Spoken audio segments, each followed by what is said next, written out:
Jean-Pierre Raffarin, Monsieur le Premier ministre, bonjour. Bonjour et bonjour à tous. Vous incarnez la République des territoires. Vous dirigez la fondation Leader pour la paix qui, je ne le doute pas, en ce moment a du pain sur la planche. Vous avez rejoint le parti Horizon qui soutient Édouard Philippe. Alors, le leadership, c'est quelque chose qui vous intéresse, qui vous passionne, que vous avez exercé, que vous avez étudié. Aujourd'hui, dans le monde tel qu'il est, avec toutes ces contraintes, voyez-vous un leader inspirant?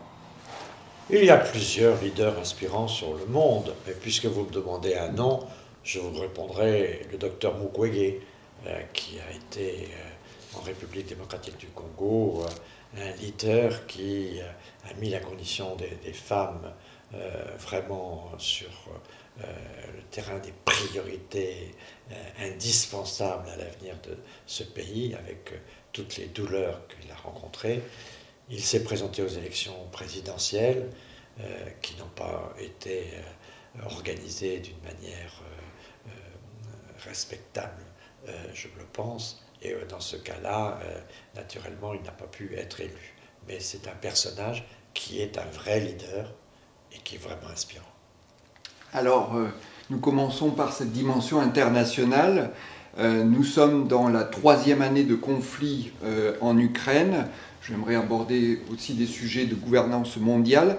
Alors, la guerre d'agression contre l'Ukraine entre dans cette 3e année. Vladimir Poutine se fait de plus en plus menaçant. Donald Trump fulmine. Il veut quitter l'OTAN s'il est élu. Le président français évoque l'option des troupes au sol en Ukraine et invite les alliés à ne pas être lâches. Comment voyez-vous la situation, vous, l'Européen de conviction? Je vois cette situation aujourd'hui un peu comme une impasse, hélas, puisque on a du mal à imaginer une victoire militaire de l'Ukraine, qui ne semble pas avoir les moyens suffisants, même si nous augmentons les contributions des pays occidentaux. On voit que les difficultés de l'armée ukrainienne sont très importantes, et donc la victoire militaire est assez difficile à envisager, et la victoire politique de Poutine est inacceptable. Donc nous sommes vraiment là dans une situation d'impasse et difficile. Je crois qu'il faut être très prudent dans les déclarations, puisque probablement que l'escalade n'améliorera en rien la situation. Et donc il faut être très prudent et très sobre dans ce qui est la communication sur ces sujets-là, puisque nous avons affaire avec Poutine à une force qui dérive de l'autoritarisme à la dictature, et que nous sommes là en présence de quelqu'un qui peut à tout moment rendre les choses tragiques. Et donc soyons extrêmement prudents, il faut naturellement prendre ça au sérieux, naturellement éviter à tout prix une victoire politique de Poutine pour l'Europe, mais comprendre aussi que le peuple ukrainien est la première victime de cette tragédie, mais l'Union européenne peut être la deuxième victime. Car au fond, quel est le virus qui peut tuer l'Europe? C'est la division. Et on voit bien aujourd'hui que les pays proches de la Russie, géographiquement, appellent pour se défendre les États-Unis. Et donc ils veulent l'OTAN, et ce qui était impensable il y a une dizaine d'années, de voir la Suède, la Finlande se réclamer de l'OTAN, aujourd'hui est quelque chose qui nous frappe fortement. Et donc on a des pays qui ont peur et donc qui appellent les Américains, et d'autres pays, comme les nôtres, plus éloignés du conflit, qui pensent que la seule vraie stratégie, c'est une défense européenne. Et donc, entre confier notre sécurité aux États-Unis ou construire, ce qui coûtera cher, une défense européenne, on voit qu'il y a là un sujet qui peut diviser l'Europe et donc la fragiliser fortement, et peut-être conduire à ce scénario qui serait inacceptable et particulièrement tragique, qui serait la sortie de l'histoire de l'Union européenne, et que le monde se construirait sans nous, notamment par la dialectique entre la Chine et les États-Unis. Donc ce conflit est très grave, très important, il va dans la mauvaise direction, les menaces d'accélération et d'élargissement du conflit sont réelles, il faut simplement faire face avec beaucoup de sang-froid et une certaine forme de sobriété dans cette situation. Alors, sobriété, j'aimerais avoir votre commentaire sur la fameuse phrase autour des troupes au sol, mais au-delà de ça, aujourd'hui, quand on regarde les chiffres, 70% des budgets de l'OTAN sont financés par Washington. La France va atteindre 2% du PIB en 2024.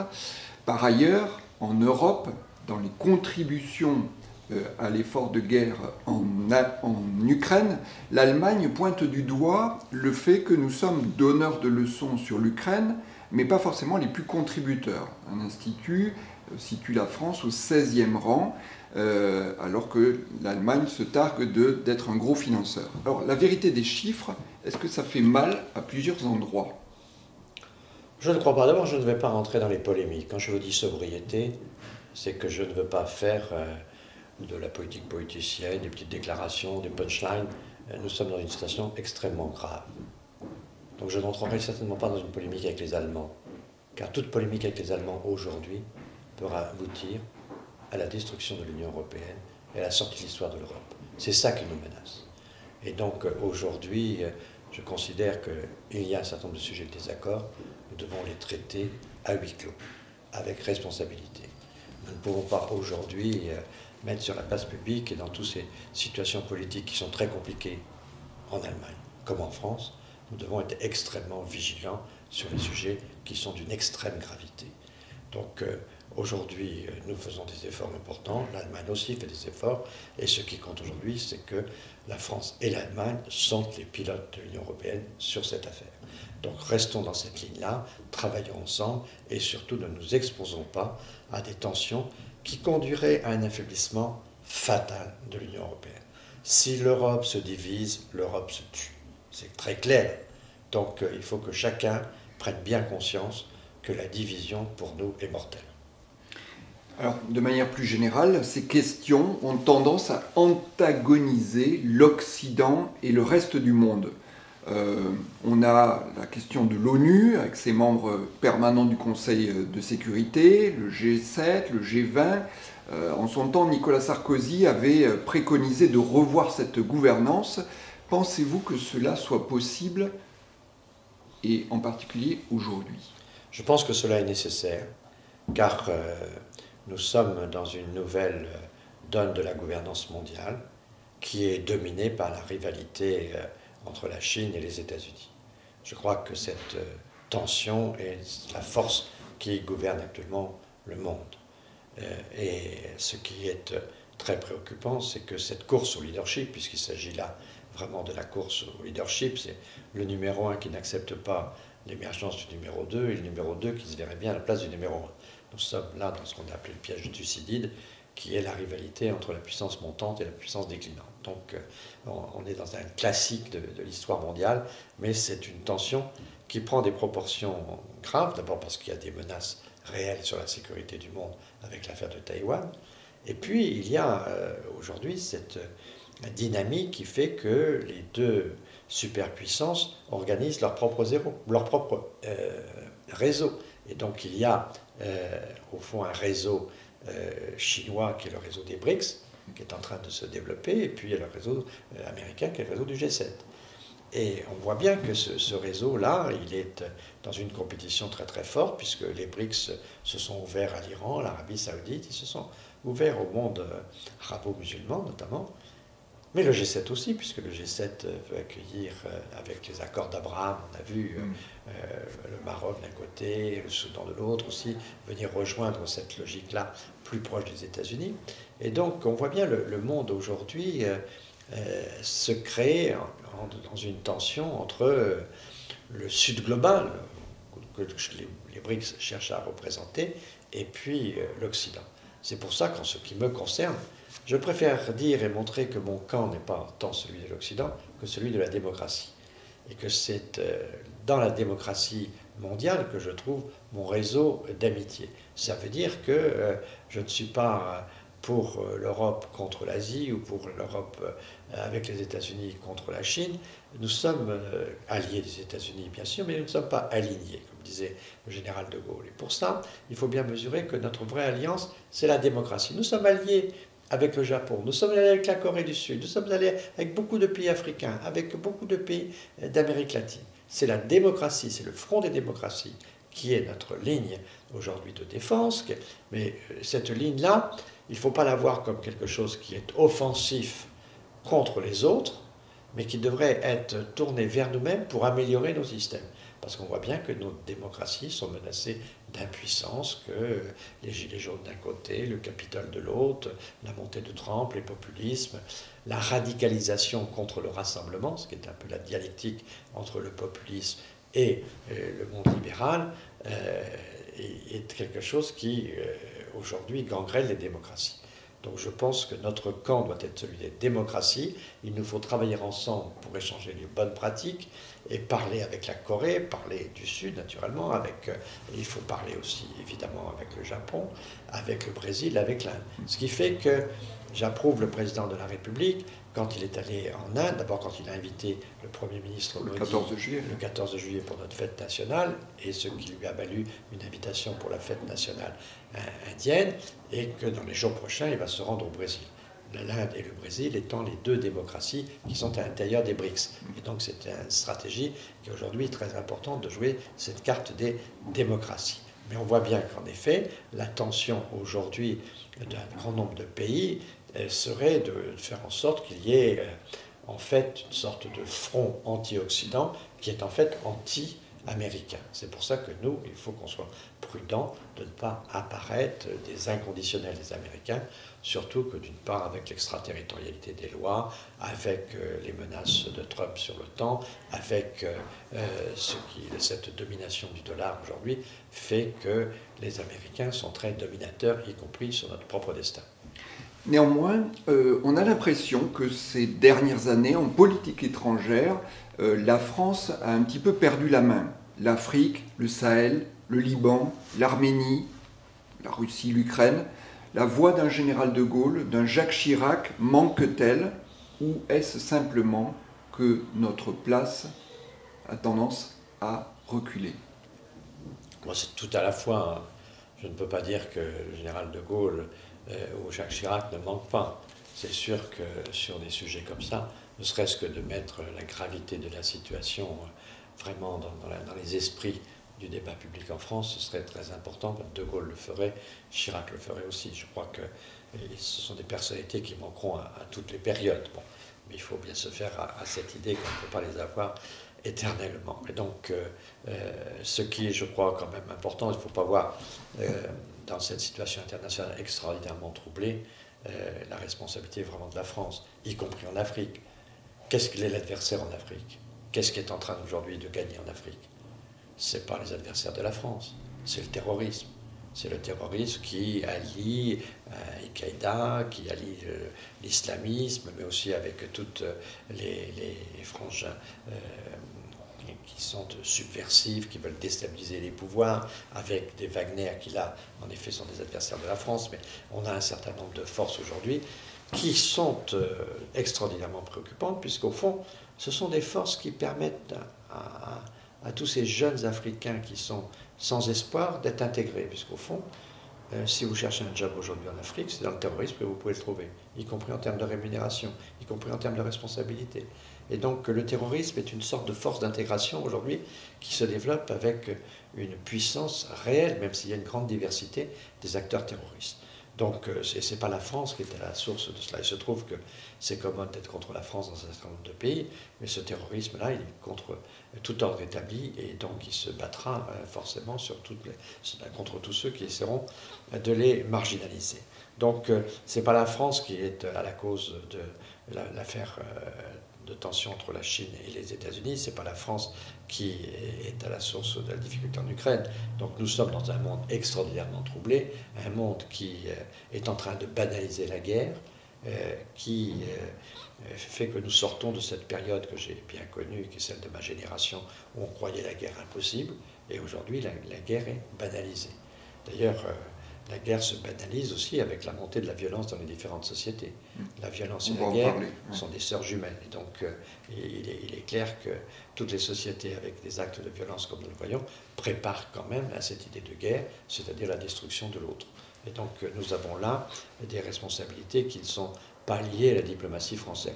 Je pense que la diplomatie française est plutôt respectée dans le monde et qu'aujourd'hui, Emmanuel Macron, avec toutes les difficultés qui sont les siennes, y compris quelquefois sous sa propre responsabilité, il est quand même celui qui compte en Europe. Et quand vous parlez avec n'importe quel dirigeant du monde, que ce soit l'Indien, le Chinois ou l'Américain, c'est Macron qui a pris la succession de Merkel dans le leadership européen. Et donc dans ces conditions-là, bien sûr il y a des difficultés, mais la France a une position qui, dans un monde très désorganisé, est une position qui garde une certaine forme d'influence, mais aujourd'hui la désorganisation du monde est telle qu'il est très difficile d'agir.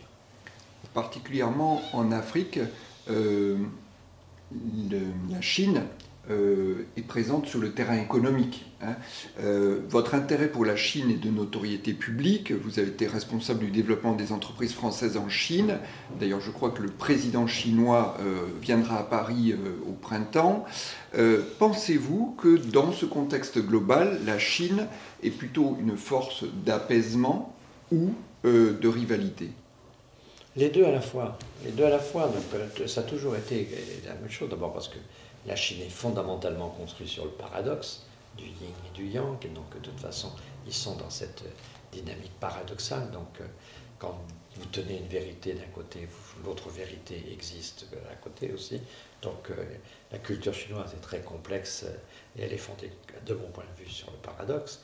Mais donc, comme le dit l'Union européenne, c'est à la fois un compétiteur, c'est à la fois un coopérant, et c'est en même temps un rival systémique. Donc il faut être lucide, la Chine défend ses propres intérêts, et la Chine est une puissance aujourd'hui dans le monde, qui sera une des premières puissances, qui est déjà la seconde, mais qui envisage d'être la première, et donc elle va marquer les années qui viennent. Et de toute façon, quand j'entends dire que la Chine aura des difficultés, oui, elle en a beaucoup aujourd'hui des difficultés. Mais qui n'aura pas de difficulté? Est-ce que les États-Unis n'auront pas de difficulté avec l'élection de M. Trump? Est-ce que la France, dans des conditions politiques qui sont les nôtres, n'aura pas de difficulté? Qui n'aura pas de difficulté aujourd'hui dans ce monde bouleversé?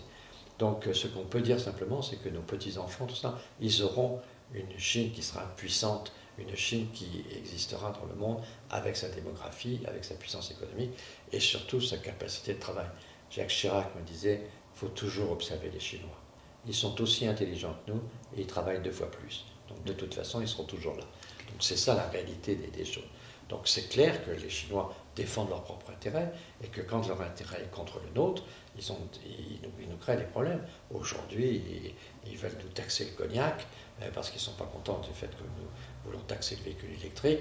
Donc nous avons des discussions avec les Chinois. Donc là, la discussion n'est pas amicale. Bon, mais on a un certain nombre d'autres sujets sur lesquels on peut discuter plus positivement. Donc c'est ça les relations internationales, c'est ça la diplomatie. Il faut pouvoir parler avec tout le monde pour défendre nos propres intérêts, nos propres valeurs.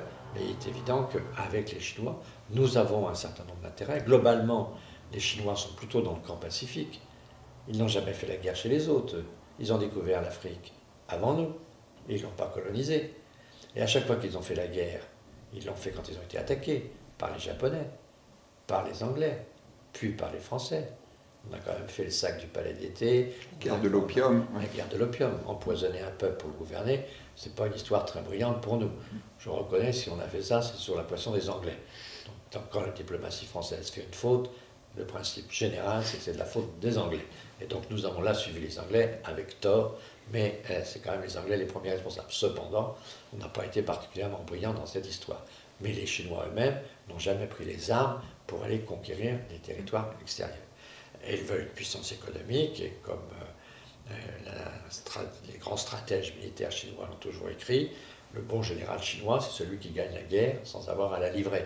C'est le rapport de force. Donc il faut bien savoir qu'avec la Chine, c'est le rapport de force qui compte. Donc il faut se muscler, il faut comprendre sa stratégie, il faut l'observer, il ne faut pas vouloir la nier, il ne faut pas vouloir l'ignorer, parce qu'on n'ignore pas 1,4 milliard d'habitants, on n'ignore pas un pays qui a fait le travail qu'il a fait en 50 ans. Moi j'ai vu en 50 ans, parce que je suis allé en Chine il y a plus de 50 ans maintenant, j'ai fait plus d'une centaine de voyages, j'ai vu la Chine se construire. J'ai vu Shanghai, j'ai vu Shenzhen passer d'un village jumelé avec Châtellerault dans la Vienne, devenir cette métropole aujourd'hui. J'ai vu tout cela. Et donc je me dis que cette puissance-là, qui est une puissance d'intelligence, une puissance de travail, il faut bien l'observer et avec laquelle il faut travailler. Mais pour travailler avec elle, il faut se muscler. Elle est globalement un acteur de paix, mais naturellement, il faut faire très attention parce que dans leur doctrine et dans leur stratégie, il n'est pas question de laisser Taïwan hors de la Chine. Donc ça veut dire que là, il y aura un sujet un jour qui se posera et qui sera un sujet particulièrement difficile pour l'équilibre du monde. Donc nous avons tout ça à traiter et à travailler. Les grandes entreprises françaises sont mondiales quand elles sont en Chine. Et les plus belles réussites françaises, elles s'appellent L'Oréal, elles s'appellent Hermès, elles s'appellent Dior, elles s'appellent Seb, elles s'appellent Sanofi, elles s'appellent Schneider. Nous avons nos grandes entreprises qui font un très grand business en Chine. Donc c'est évident que nous avons des complexités à gérer. Il faut le faire avec le sens de l'histoire et surtout sans naïveté. Face à ce monde complexe que vous décrivez, vous avez décidé de créer une fondation Leader pour la paix que vous présidez depuis plusieurs années. Comment agissez-vous en pratique et comment faites-vous entendre votre voix dans ce contexte? D'abord, d'une manière générale, la voix n'est pas notre objectif numéro un, c'est-à-dire qu'on ne cherche pas la communication. Puisqu'en matière de paix, la communication est souvent plutôt un facteur perturbant. Quand vous voulez négocier, les étapes de la négociation sont très difficiles parce que naturellement, vous vous faites toujours accuser de parler avec l'ennemi, vous faites accuser d'avoir le syndrome de Stockholm. Donc la négociation est quelque chose qui par définition ne s'expose pas très clairement parce que c'est souvent des concessions qu'il faut faire et qu'il faut avancer pour en obtenir d'autres. Et donc tout ceci demande une certaine discrétion tant qu'on n'a pas le résultat des débats. Donc pour nous, la communication n'est pas l'objectif. On a deux objectifs principaux. D'une part, on a un travail de think tank, c'est-à-dire qu'on fait un rapport annuel sur la situation du monde et sur les propositions que nous avons à faire. Et régulièrement, on a une conférence annuelle avec le secrétaire général de l'ONU, avec un certain nombre de grands leaders mondiaux avec lesquels on transmet nos propositions avec notre rapport annuel sur notamment la réforme de l'ONU, la réforme du Conseil de sécurité, un certain nombre de grands sujets sur lesquels il faut quand même aujourd'hui prendre le sujet vraiment à bras-le-corps. Ça, c'est la première action. Et la deuxième action qui est majeure pour nous, qui est l'essentiel de notre action, c'est notre école itinérante de la paix. C'est-à-dire que pour nous, ce qui me paraît important aujourd'hui, c'est de développer une pédagogie de la paix. La paix, ça ne tombe pas du ciel. Il y a des écoles de guerre partout, il n'y a pas d'école de paix. La paix, ça se travaille. Il faut de la diplomatie, il faut de la négociation, il faut de la compréhension culturelle, il faut la médiation. Il y a beaucoup de choses qu'il faut apprendre, y compris du leadership. Il faut bien veiller à ce que l'idée de paix soit aujourd'hui perçue comme un travail, comme un effort. Et donc, notre école itinérante de la paix, elle est allée en Afrique à plusieurs reprises, elle est allée en Asie, elle va en Amérique. On se déroule ça en partenariat avec Sciences Po Paris, avec l'Université de Genève, avec un certain nombre d'universités, notamment le Latran. On a travaillé avec le Latran et le Vatican sur l'idée de dignité. L'atteinte à la dignité est en général une source de violence. Donc on travaille sur ces questions-là pour créer une pensée de la paix et une pédagogie de la paix. Et c'est ça notre action principale. Il y a beaucoup de gens qui interviennent soit auprès des victimes des guerres, soit dans les médiations, dans les négociations. Nous, notre travail principal, notre cœur de métier, je dirais, c'est la pédagogie de la paix. Comment essayer d'enseigner dans les écoles ce qu'est la paix et comment faire en sorte qu'on muscle un peu nos esprits sur cette idée de paix. Et nous avons pour cela, par exemple, un prix annuel pour les structures qui développent l'esprit de paix dans la petite enfance, pour que dans les crèches, pour que dans les maternelles, dans toutes les classes. Plutôt que de semer la violence, voilà, on essaie de voir que ce qu'il faut essayer, c'est de se mettre à la place de l'autre, on comprend les rapports de force, on comprend de temps en temps la colère, on comprend la protestation, on comprend tout cela, mais il faut pouvoir le faire en se mettant à la place de celui qu'elle peut éventuellement faire du mal. Donc c'est ce travail-là que nous faisons et que Leader pour la paix développe aujourd'hui avec beaucoup de participants qui sont naturellement nos 40 leaders, puisqu'on a construit ça international, oui. Une dizaine d'anciens premiers ministres, une dizaine d'anciens ministres des Affaires étrangères, une dizaine de diplomates, une dizaine de personnalités de la société civile de 40 pays différents. Et nous travaillons ensemble justement à pouvoir s'expliquer et en restant autour de la table. Et nous demandons à l'Iranien de rester autour de la table quand l'Américain parle. Et donc on fait en sorte qu'on ait cette acceptabilité de la position de l'autre.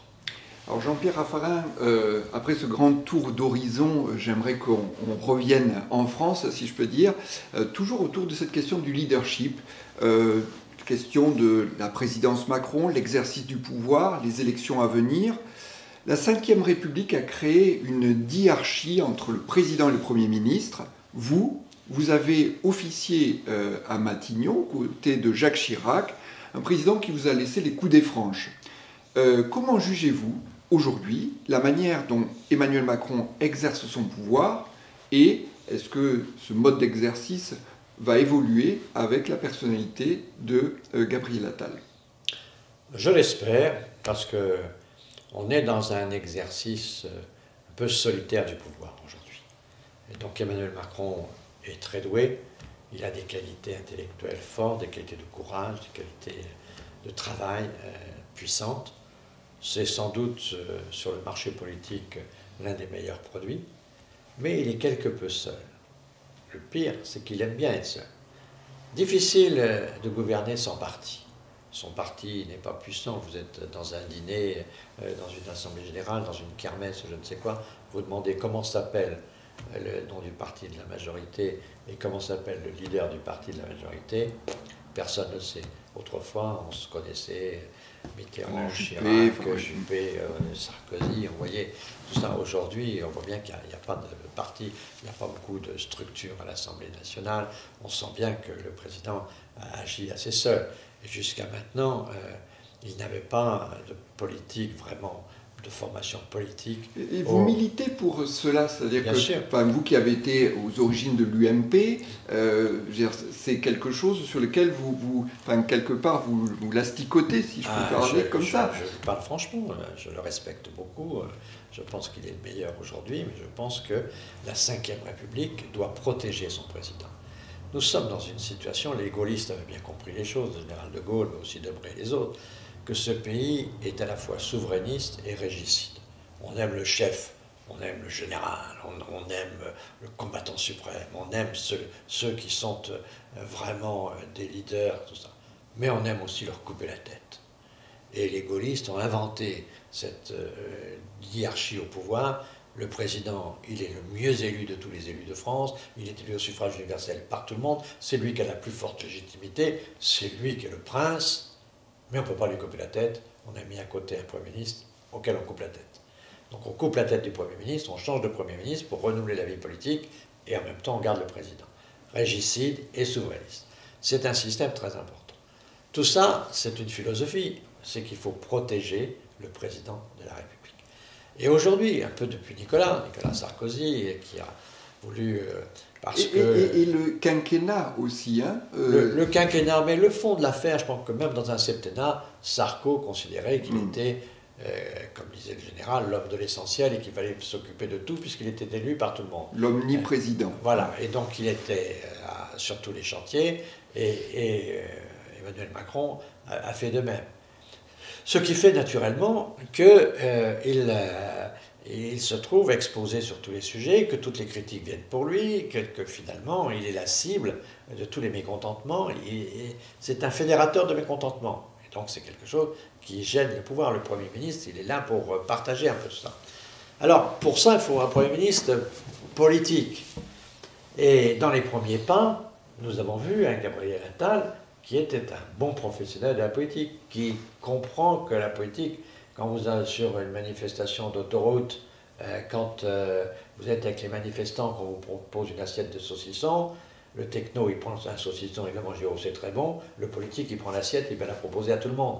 Bon, c'est ce qu'a fait Attal. Attal, il sait faire la politique, il comprend, il calcule les autres, il est attentif aux autres, les autres existent pour lui. Ça c'est quelque chose, c'est dans la fibre politique, on dit ça, c'est l'esprit politique, c'est le sens politique, en fait, c'est le calcul des autres, l'attention portée aux autres. Donc, on voit bien qu'Attal et ses premières discussions avec les agriculteurs ont été positives. Il a réussi à apaiser le conflit. Le président est revenu dans le débat, ça a créé des polémiques, tout ça.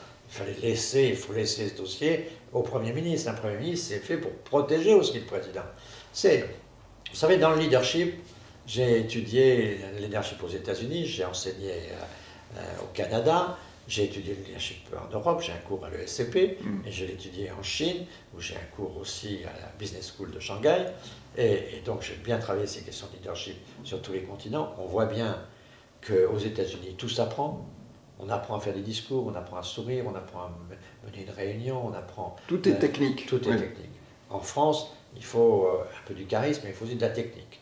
Hein, le général de Gaulle, dans le fil de l'épée, dit qu'à l'artiste comme au politique, il faut à la fois l'expérience et le don.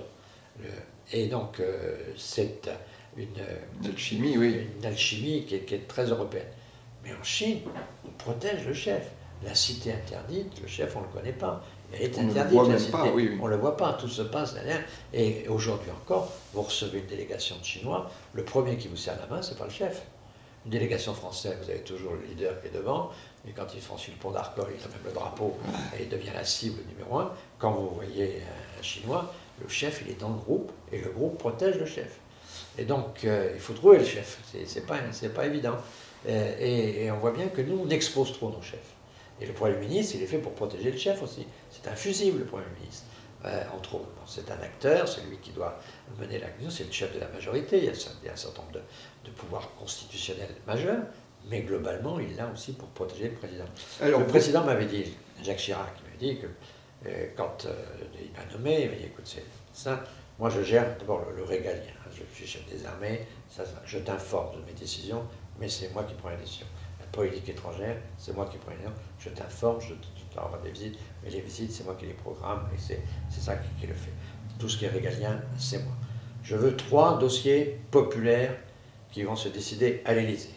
Ces 3 dossiers que je vais suivre personnellement, auxquels je suis très attaché. La sécurité routière, les personnes handicapées et la lutte contre le cancer. Ces 3 sujets-là, décision du président de la République avec le Premier ministre, mais du président de la République. Le reste, c'est pour toi. Et le reste, c'est beaucoup. Le reste, c'est beaucoup. Et jusqu'à 2 millions de personnes dans la rue, c'est toi. Après, on discute. Bon. Donc, oui, c'était assez clair. Et dans ce partage des tâches, des responsabilités, quelle, on va dire, relation avez-vous établie avec Jacques Chirac dans ce fonctionnement? Là, moi, j'ai eu une relation vraiment heureuse. Et il me protégeait, il m'aidait, et je le faisais de même. Et donc, on avait une relation vraiment de confiance. Moi, le meilleur moment de ma semaine, c'était le mercredi, quand j'avais rendez-vous avec mon boss, et que je lui posais les problèmes. Vous savez, un bon leader, un bon chef, c'est celui auquel on dit la vérité, c'est celui auquel on vient avec des problèmes, et on repart avec des solutions. Avec Chirac, c'est ça. Quand vous commencez à cacher vos difficultés à votre chef, il y a quelque chose qui ne va pas. Le chef, il est là pour aider les autres. Il n'est pas là pour empêcher les autres. Donc moi, j'avais une relation telle que le mercredi matin, je venais avec mes problèmes et je repartais avec toute l'expérience de Chirac, avec son soutien. Il a mis attends un peu, là, vas-y, tu fonces. Et donc c'était cette relation-là qui était une relation de confiance et vraiment qui formait un duo qui 3 ans durant a été très, très apaisé. Alors, très apaisé, mais pourtant Matignon, c'est bien connu, certains disent que c'est l'enfer. Alors vous avez porté des sujets forts comme la loi sur la laïcité, les retraites, la décentralisation, ce sont des marqueurs forts de votre passage à Matignon. Il y a eu aussi la crise de la canicule. Comment, humainement, gère-t-on la pression autour de ces dossiers, simplement la pression à Matignon? Alors, bon, d'abord, moi je suis assez convaincu qu'il y a une sorte de grâce du pouvoir.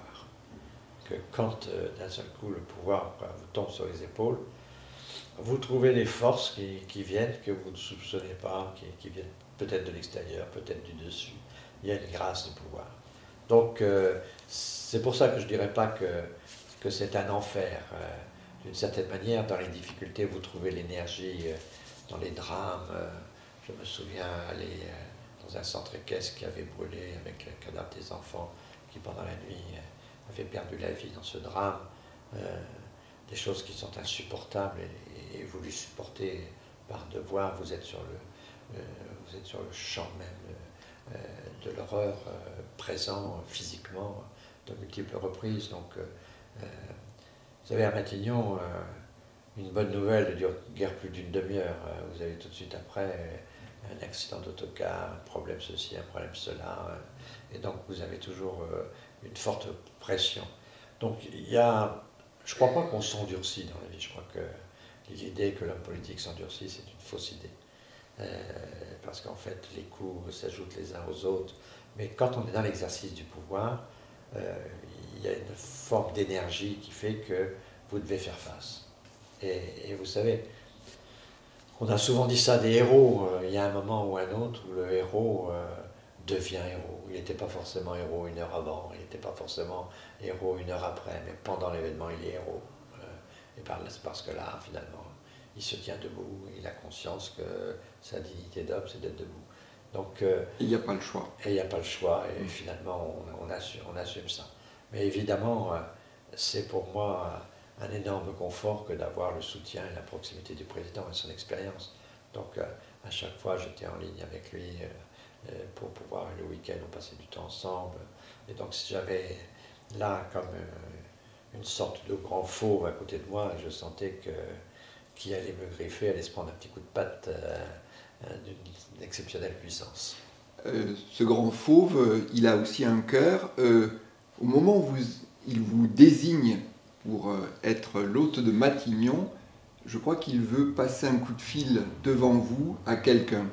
Absolument. Et le président me dit, je veux que la première personne qui soit informée de ta nomination soit ta mère. Donc, c'est lui qui prend le téléphone. Il avait connu mon père avant son décès et il connaissait un peu ma famille. Et donc, il prend son téléphone, il dit tout ça, il dit, viens, on va appeler ta mère. Bon, je veux que ça soit la première à le savoir. Et il m'a dit, chère Madame Raffarin, je vous annonce que je donne votre fils dans quelques instants Premier ministre. Donc, elle a été la première informée de cette décision. Sur ce côté... C'est une attention particulière, mais Chirac, c'était comme ça. Alors justement, sur cette proximité, sur ce caractère un petit peu affectif, on a vu les images effectivement d'Emmanuel Macron au Salon de l'Agriculture. Si vous aviez un seul conseil à lui donner pour se réconcilier avec le monde agricole? Il est dans une logique aujourd'hui de rapport de force, donc les agriculteurs s'échauffent et veulent qu'il renonce au salon de l'agriculture, veulent le faire rentrer à l'Élysée, d'une certaine manière le chasser de leur salon, et lui il résiste. Et finalement il gagne la partie, puisqu'en 12 heures, avec le débat, il s'installe. Donc il y a vraiment une forme assez exceptionnelle de résistance politique, de courage personnel, de courage physique, et de capacité à communiquer, de connaissance des dossiers. Donc tout ça est une belle performance politique. Mais je dirais que ça ne sert pas forcément à grand-chose. Que le président soit très fort, c'est un acquis. Ça n'a pas besoin d'être démontré tous les matins. Et je crois qu'il y a des sujets sur lesquels l'exposition permanente use et reuse. Je crois que ce qui change aujourd'hui, c'est l'usure politique, parce que les réseaux sociaux d'une part, les chaînes d'information continue d'autre part, font que la présence du leader politique dans les médias est telle qu'il est pratiquement usé avant eu le temps d'agir. Donc je pense qu'aujourd'hui, il faut exposer davantage son Premier ministre, et je crois qu'il faut revenir à des logiques qui étaient bien pensées par les gaullistes, souverainistes et régicides, mettre le Premier ministre aujourd'hui un peu en situation où c'est lui qui doit payer s'il y a des choses qui ne fonctionnent pas. Aujourd'hui, d'une certaine manière, on a le président qui protège le Premier ministre, alors que le problème, c'est que le Premier ministre devrait protéger le président. Prenons un cas d'école. Les élections européennes qui se présentent avec une mauvaise perspective pour le camp présidentiel face au Rassemblement national. Valérie Hayer mène la campagne. Elle va devoir prendre sa place. Quels deux ou trois sujets prioritaires sur cette campagne européenne vous semblent essentiels? Je pense que la question majeure aujourd'hui, c'est la déconstruction de l'Europe. C'est est-ce que l'Europe continue ou est-ce que l'Europe se déconstruit? Si on a une tension franco-allemande, on va à la déconstruction de l'Europe.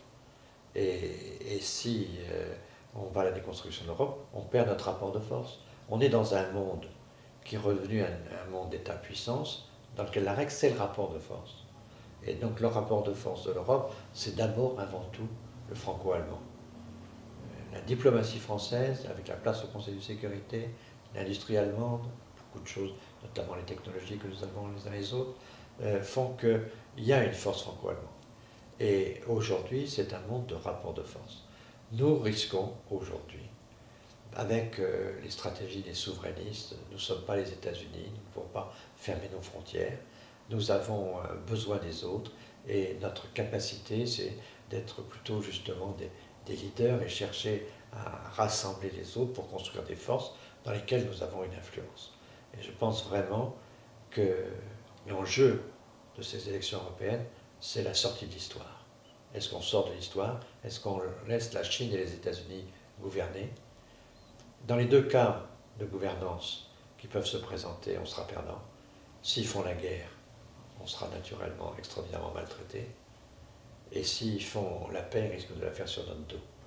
Et donc, de passer des accords qui font que les puces électroniques, les métaux rares et tout ça s'échangeront entre la Chine et les États-Unis et que nous n'aurons pas les moyens technologiques de faire face à cette compétition. Donc, la question pour nous aujourd'hui, c'est où il y a un rapport de force et il faut qu'il soit européen, où il n'y a pas de rapport de force et l'Europe sort de l'histoire. Donc vraiment, on est dans une phase existentielle. C'est la sortie de l'histoire qui est l'enjeu. Merci d'avoir abordé ces différents sujets. J'aimerais qu'on aborde la dernière dimension de notre échange, le leadership d'un point de vue plus personnel, tel que vous l'avez vécu, votre parcours. Aujourd'hui, la politique est beaucoup trustée par des énarques. Votre spécificité, c'est que vous avez mené une carrière dans le privé. En quoi ce parcours que vous avez eu dans le privé a influencé votre mode d'exercice du pouvoir? Je pense que à la fois le privé et puis le provincial aussi, le fait que le pouvoir technocratique, il est très parisien, une culture parisienne, des grandes écoles, des grands lycées parisiens, et puis aussi naturellement toutes ces logiques aujourd'hui d'une société très urbaine. Moi je suis un enfant du Poitou, j'ai été au lycée Henri IV, mais de Poitiers, pas de Paris, ensuite je suis venu faire des études supérieures à Paris, mais il a fallu faire le parcours en Poitou. Et donc j'étais un peu bilingue, ainsi province et Paris. Et puis il y a eu naturellement le secteur privé où moi quand je perdais une élection, je perdais le job. Donc, il n'y avait pas de parachute. Dans la famille, on disait, tiens, papa, il va être au chômage demain s'il perd. Donc, il y avait ça motive. Ça motive, mais ça inquiète, surtout les enfants, c'est pas facile. Et donc ça rend très attentif à la société, ça rend, on est vraiment à l'écoute de la société très très attentivement. D'abord parce que moi je faisais du marketing, j'étais chez Jacques Vabre, j'ai fait du conseil en marketing. Donc le consommateur est aussi un électeur, donc de voir les actes de consommateurs, quels sont les types de produits, quels sont les types de consommation, quel est le niveau du pouvoir d'achat, ce sont des sujets très très politiques. Et donc je me suis intéressé à la politique par cette logique du consommateur. Et je crois que j'ai toujours pu vivre l'électeur, sa relation avec le politique, comme quelque chose qui est aussi économique. Qui n'est pas seulement que politique, qui est la vie sociale, la société civile. Et je pense que nous sommes beaucoup plus connectés à la société civile quand on est dans le secteur privé, souvent quand on est provincial, parce qu'on connaît les gens, on connaît la chambre de commerce, on connaît les agriculteurs, on connaît les médias, on est dans un univers qui est un univers très très humain. Donc c'est cette humanité-là que je retrouvais d'ailleurs chez Jacques Chirac, qui est pourtant un modèle de l'élite parisienne, mais qui a su, avec la Corrèze, s'ancrer complètement et respirer l'air du territoire. Alors, on l'a vu, la vie politique c'est souvent difficile, parfois violent. Vous dites que dans un livre de réflexion, dans les formes du leadership, il faut savoir utiliser l'humour. Vous prenez l'exemple de Jacques Chirac qui l'utilisait assez souvent. D'ailleurs, cet humour, c'est quelque chose qui vous caractérise. Vous gagnez souvent les prix de l'humour politique. Vous le cultivez même. Ce sont les fameuses raffarinades. Est-ce que cet humour politique n'est pas en voie de disparition? Un petit peu, je pense que c'est un peu... D'abord parce que le débat est en voie de disparition, parce que maintenant on est dans une société de polémique plus qu'une société de communication. Moi, j'ai connu la société de communication, où il y avait des stratégies de communication, où les Jacques Ségala et les uns et les autres construisaient des stratégies avec une certaine puissance de communication. Aujourd'hui, tout est dévoré par la polémique. Vous lancez une idée, tout de suite sur les réseaux sociaux, vous avez 50% d'opposition à votre idée. Donc, la polémique, c'est la punchline, et la punchline, c'est le donner le coup, c'est de la boxe. L'humour, c'est plus du judo, l'humour, c'est plus du deuxième degré, c'est plus de la subtilité que la seule force. Et donc c'est vrai qu'aujourd'hui l'humour est quelque chose qui est très je dirais, qui devient plus rare. Wolinski avait cette très belle phrase, ce cher Wolinski, décédé dans cette tragédie de Charlie, il disait que l'humour c'est le plus court chemin entre deux personnes. Et ça je crois qu'en politique, si vous n'avez pas l'humour, si vous n'avez pas cette façon-là d'entrer en contact, si vous voulez, quand vous entrez dans une salle, vous avez fait ça, si vous n'avez pas une attitude, à un moment ou à un autre, verbale ou non verbale, qui montre que vous êtes disponible, qui montre que vous êtes ouvert aux autres, vous avez une salle très très froide, vous avez des difficultés à vous exprimer, mais quelqu'un qui a de l'humour, il y a des signes, il y a une attitude, il y a quelque chose qui fait que soit vous l'inventez parce que la salle vous inspire ça, donc si vous avez un état d'esprit comme ça, ce qui est plutôt mon cas, on trouve dans les circonstances... la spontanéité, voilà, oui. Oui, j'étais hier soir dans un débat à Lyon, on était comme ça avec deux étudiants qui m'interrogeaient, il y avait un grand canapé. Quand je suis arrivé, je disais, merci de me donner un grand canapé, et je me suis allongé sur le canapé. Enfin, bon, j'ai montré que je n'avais pas peur, j'ai montré que j'étais détendu. Il faut trouver des attitudes qui montrent que vous pensez aux autres, et que vous regardez les uns et les autres. Je me souviens aux États-Unis, j'avais suivi les campagnes un peu d'Obama. Obama, quand il arrive dans une salle, il ne salue pas la salle comme ça, il salue la personne. Il salue les uns les autres. Vous, celui du fond. Voilà, oui, une personne bien précise, non, pas vous, là-bas, derrière. Voilà. Donc il y a vraiment des attitudes comme ça. Mais ça, c'est aller vers l'autre. Et l'humour, c'est ce chemin vers l'autre. Wolinski a raison. Et je pense qu'il faut avoir ces petites histoires, il faut avoir ces petites gimmicks. Est-ce que vous avez vu Jacques Chirac se sortir d'une mauvaise passe par l'humour comment est-ce que vous avez un souvenir de sa façon d'utiliser l'humour? Oui, Jacques Chirac était, je l'ai vu dans une réunion avec des jeunes où les jeunes voyaient, il est en train de s'exprimer à la tribune, et les jeunes voyaient la caricature des Guignols de l'époque, qui était cette émission de télévision qui caricaturait Chirac. Et les jeunes riaient. Ils riaient parce qu'en effet, Jacques Chirac, avec ses attitudes un peu rigides, saccadé, oui. C'était vraiment la caricature, et les jeunes retrouvaient la télé en vrai, quoi. Donc ils étaient riés. Et donc pour pouvoir reconquérir un peu les choses, il a amené le débat sur Churchill, puis il a raconté une ou deux histoires de Churchill. Churchill, De Gaulle, c'était des sujets d'humour. Le gendre de Churchill demande à Churchill, alors quels sont les personnages les plus importants de la Seconde Guerre mondiale? Alors Churchill réfléchit, il y a Eisenhower, De Gaulle, Mussolini. Alors le gendre de Churchill dit, Mussolini? Comment est-ce que vous exposez? Oui, Mussolini, il est quand même celui qui a eu le courage de tuer son gendre. Ah. Là, et les gamins sont partis à rire, tout ça. Donc il avait beaucoup d'histoires comme ça, et quelques histoires d'ailleurs qui n'étaient pas toujours racontables. Bon. Quand l'avion il racontait, on entendait la voix de Mme Chirac dans le fond de l'avion qui disait « Ah, c'est élégant ».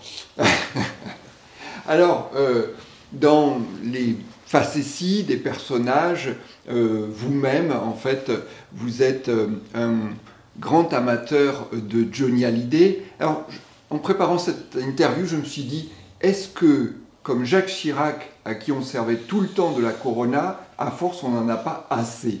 Je vous pose quand même la question. Vous êtes quelqu'un que l'on a vu à de multiples reprises avec Johnny Hallyday. Vous l'avez invité à Matignon, vous êtes un passionné de sa musique. Finalement, que je t'aime, c'est ce que vous dites à vos électeurs? Bah, un petit peu, oui, forcément. En fait, Johnny, en ce qui me concerne ma génération, a été à toutes les étapes de notre carrière. Et il nous a suivis tout le temps. Il a su conquérir d'ailleurs nos enfants, mais il a suivi. On a été la génération un peu agitée, les blousons noirs avant mai 68. Il y a une photo de vous qui circule évidemment sur tous les réseaux sociaux où on voit le rebelle que vous êtes au fond de vous. Bien sûr, c'était ça, c'était les blousons noirs. On cassait des fauteuils à l'époque, c'était quand même ça. Et puis, avant mai 68, génération perdue, on était là, une génération qui est là. Et puis, ils s'installent, ils deviennent vedettes, l'idole des jeunes. Puis, il a cette vie avec Sylvie Vartan qui est notre rêve à tous. Et donc, c'est les tendres années. Et puis, pour moi, la vie va commencer. C'est des chansons qui résonnent, tout ça. Et tout ça. Puis, il a les trous noirs de la vie. Et noir, c'est noir. Et puis, il a les grands espoirs. Il y a avec son fils 100%. On a ça avec les enfants. On a cette énergie. Puis, il arrive sur l'âge un peu plus avancé où il dit restez vivant. Et puis, cette règle de vie. Comment vous vous levez le matin? Alors certains pensent à l'élection présidentielle en se rasant. Voilà, la seule chose auquel je pense le matin, c'est qu'on me donne l'envie d'avoir envie. Et si vous avez envie, vous faites tout dans la vie. Donc Johnny, il est au fond le témoin de ce que furent nos vies. C'est pour ça que pour moi, il ne meurt pas, il mourra, Johnny, quand nous mourrons. Beaucoup de nos enfants mourront, parce que les générations ont suivi. Nos parents ont trouvé qu'il était bien agité, mais nos enfants ont bien aimé quand même. Donc on va voir, mais c'est parce qu'il était le témoin, il était la musique d'ambiance d'une vie. Et donc on pense, quand on voit, comme j'ai vu récemment à la télévision, un film avec Sylvie Vartan, j'étais au Parc des Princes pour ses 50 ans. Quand on voit Sylvie Vartan descendre dans une voiture décapotable sur le pont de San Francisco, qui arrive sur la Seine et qui tombe dans les bras de Johnny, on pleure tous. Mais pourquoi? On ne pleure pas pour eux, on pleure pour nous. C'est nos tendres années à nous. Donc il nous parle de nous-mêmes. Avant de poser une dernière question, j'aimerais redevenir sérieux 2 secondes. C'est sérieux qu'on me donne l'envie d'avoir envie, c'est très sérieux. C'est l'essentiel, je suis bien d'accord. Le 4 mars, le Congrès a voté l'inscription de l'IVG dans la Constitution. Est-ce que pour vous, c'était important? C'était très important parce qu'il y a beaucoup d'émotions sur le sujet. C'était poursuivre une action de Simone Veil, c'était un dernier au revoir à Simone Veil. C'était une émotion partagée. Claude Malhuret était brillantissime dans son intervention en racontant cette tragédie, et c'est en pensant à cette tragédie-là qu'il faut se dire qu'au fond, c'est un acte qui nous coûte peu, mais qui dans le monde peut résonner très bien. Et à chaque fois que la France prend pour le monde une position qui est visible et qui résonne dans le cœur de beaucoup de gens, et de nombreuses femmes, notamment dans le monde entier, je pense que c'était bien de faire comme ça. Et pour une fois, vous pouvez être fiers de nos parlementaires, parce que quelquefois dans le débat parlementaire, on a le sentiment que la violence est plutôt la règle, alors que là c'était plutôt justement la fin de la violence. Jean-Pierre Raffarin, on a une question traditionnelle à la fin de ces entretiens. Vous nous avez dit que dans votre jeunesse, vous cassiez les chaises avec Johnny. Si là, maintenant, vous aviez à prendre un café avec le jeune Jean-Pierre que vous étiez à 18 ans, les yeux dans les yeux, sur le plan de la vocation et de la vie qui va avec, que lui diriez-vous? Aujourd'hui, je dirais méfie-toi de la politique. Parce que la politique aujourd'hui est en train de devenir sans règles.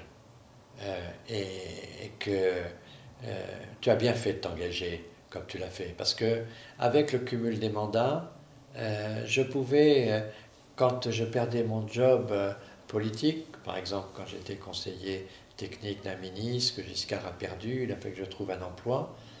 J'ai trouvé cet emploi, mais je suis resté conseiller municipal de Poitiers. Et je pouvais faire les deux et garder. Et puis j'avais la conseil régional, et puis suivant les circonstances, et donc je pouvais redémarrer. Et donc je pense qu'on pouvait faire une carrière politique. Aujourd'hui, on a déprofessionnalisé la politique. Et donc le député, il n'est que député, puis le jour où il n'est plus député, il n'a rien. Et il ne fait rien de ce qu'il avait fait, sauf s'il était passionné, il va être très frustré. Donc je crois que la déprofessionnalisation de la politique est un danger, notamment pour attirer les jeunes ambitieux. Le jeune Jean-Pierre Raffarin, hélas, je ne peux pas le rencontrer, j'aimerais bien le vivre, mais je rencontre des fils de mes amis qui souvent me demandent, et pour la première fois récemment, un jeune avocat et un jeune journaliste, jeune qui voulait faire de la politique, je dis, faites attention quand même, parce que vous avez des familles, vous avez une bonne réussite professionnelle.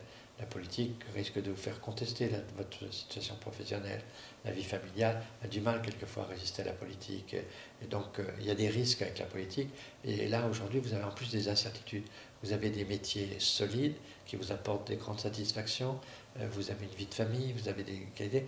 Voyez ce que vous pouvez perdre quand vous faites de la politique. Parce qu'aujourd'hui, on expose l'homme politique à telle violence qu'il faut naturellement la supporter. Mais le plus dur, c'est pour les enfants, pour l'entourage, qui, eux, n'ont pas choisi de faire de la politique. Ma fille avait anticipé avant moi que je serais Premier ministre. Elle est partie à Londres pour être à l'abri de tout ça. Donc c'était quelque chose qu'elle a eu intuitivement et c'était très utile parce que, au fond, l'homme politique, il est boxeur d'une certaine manière. Il a voulu ça. Voilà. Il a voulu, donc même si ça fait quand même mal, hein, mais surtout quand il y a des tragédies qui sont très, très graves.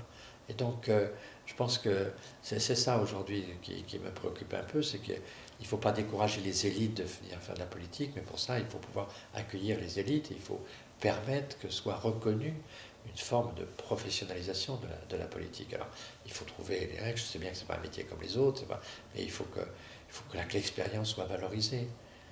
Aujourd'hui, je suis assez choqué de voir que le maire est exclu de la fabrique de la loi. Le maire est celui qui est le plus respecté des leaders politiques. Il connaît sa vie. Avant-hier, j'étais aux obsèques de Jean-Pierre Soisson, le maire d'Auxerre. Toute la ville était dans la sortie. Toute la ville était autour de son maire. Nous avons reçu Jean-Pierre Soisson. Même ses adversaires étaient autour de lui. Tout le monde était là. Et donc, cette cohésion-là était quelque chose de très importante. Donc, le maire, c'est quelqu'un qui est essentiel à la République. Et donc, il faut qu'il soit député aussi. Il peut être député et maire. Ça sert sa ville s'il est député, bien sûr, mais ça sert son mandat à l'Assemblée nationale s'il est maire. Donc, je crois qu'il faut revoir bien l'exercice de la politique et il faut voir une certaine forme de professionnalisation pour que l'expérience soit possible et que, au fond, on apprenne à vivre les tragédies, on apprenne à se méfier des bandits, des faux entrepreneurs, des gens qui viennent vous demander des subventions, des gens, on apprend tout ça, on apprend à une forme d'éthique de la responsabilité, on apprend à comment gérer des divisions dans ses propres équipes, on apprend beaucoup de choses. Et donc l'expérience est quelque chose d'utile à l'exercice de la politique. Et donc il faut trouver le moyen de faire en sorte que l'expérience ne soit pas bafouée dans l'exercice de la politique. Jean-Pierre Raffarin, merci. Merci à vous.